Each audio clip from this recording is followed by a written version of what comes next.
Morphology of scorpion chelicerae and abdomen. Scorpion की body के अंदर दो इंपॉर्टेंट जो पार्ट्स हैं, उसके अंदर स्फेलोथोरैक्स और दूसरा पार्ट इसका एब्डोमेन, जिसको हम प्रोसोमा या ओपिस्थोसोमा भी कहते हैं। अब अगर हम स्कॉर्पियन के चैलिसरा की बात करें, तो जो स्कॉर्पियन का चैलिसरा है, ये स्कॉर्पियन की बॉडी का जो पहला पार्ट है, जिसको हम प्रोसोमा कहते हैं, उसके साथ अटैच है। इस स्लाइड के अंदर अगर हम देखें तो ये स्कॉर्पियन का ये स्फेलोथोरैक्स है और इस स्फेलोथोरैक्स के साथ ये चैलिसरा अटैच है। जो चैलिसरा है, इसके 3 पार्ट्स होते हैं। इसका पहला पार्ट कॉक्सा, दूसरा पार्ट टिबिया और तीसरा पार्ट इसके अंदर टार्सस होता है। तो चैलिसरा स्कॉर्पियन का जो प्रोसोमा है या इसका जो स्फेलोथोरैक्स है, उसके साथ अटैच होता है और ये जो स्ट्रक्चर है, इसके 3 इंपॉर्टेंट पार्ट्स होते हैं। पहला पार्ट कॉक्सा कहलाता है, इसी तरीके से टिबिया और टार्सस मौजूद है।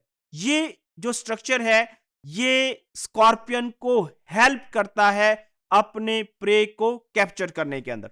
आमतौर पर यह बात देखने में आई है कि ऐसे स्कॉर्पियन जो कि अपने प्रे को पकड़ने के लिए अपने वेनम के ऊपर बहुत ज्यादा रिलाय नहीं करते, उनके अंदर ये स्ट्रक्चर खासा डेवलप होता है और इनका जो वेनम है वो बहुत ज्यादा पॉइजनस नहीं होता। जबकि ऐसे स्कॉर्पियंस जिनका ये जो पोर्शन है ये वीक होता है, वो ज्यादातर अपने वेनम के ऊपर रिलाय करते हैं प्रे कैप्चर करने के लिए।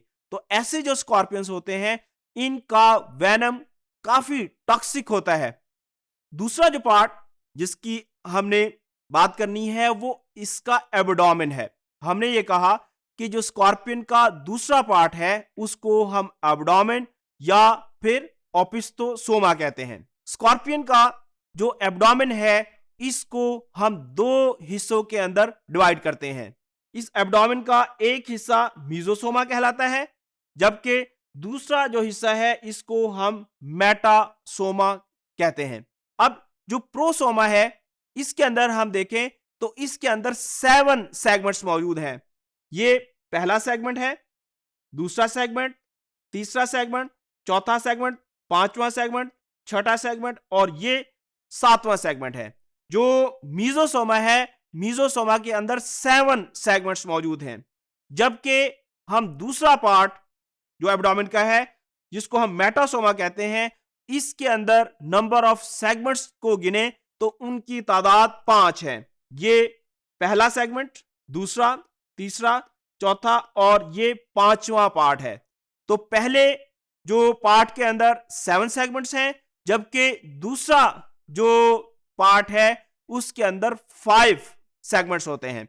अब ये जो लास्ट वाला सेगमेंट है, इसके साथ जो स्ट्रक्चर अटैच है उसको हम टेल्सन कहते हैं और ये टेल्सन वही स्ट्रक्चर है जिसके अंदर वेनम ग्लैंड मौजूद होते हैं और जिसके अंदर वेनम की प्रोडक्शन होती है। और इसका जो लास्ट वाला पोर्शन होता है, इसको हम स्ट्रिंगर कहते हैं।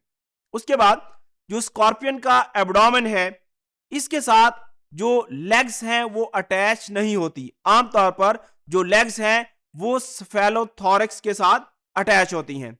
उसके बाद क्योंकि जो स्कॉर्पियन है ये आर्थ्रोपोड्स हैं और जो आर्थ्रोपोड की बॉडी होती है उनके अंदर एक्सोस्केलेटन मौजूद होता है। ये जो एक्सोस्केलेटन है ये खास किस्म के काइटिन और खास किस्म की प्रोटीन से मिलकर बना होता है।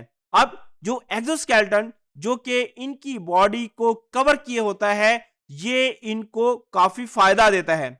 ये इनकी बॉडी से वाटर लॉस को बचाता है, यानी डिहाइड्रेशन नहीं होने देता। उसके साथ इनकी जो बॉडी है उसको प्रोटेक्ट भी करता है।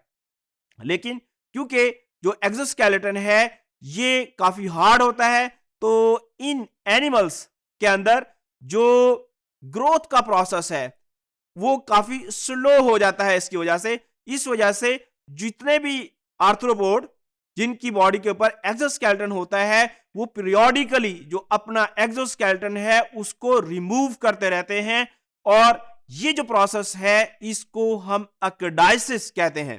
तो आर्थ्रोपोड के अंदर ये एक स्पेशल फीचर है जिसको हम अक्डाइसिस कहते हैं, जिसके अंदर ये टाइम टू टाइम अपने जो एक्सोस्केलेटन है उसको रिमूव करते हैं।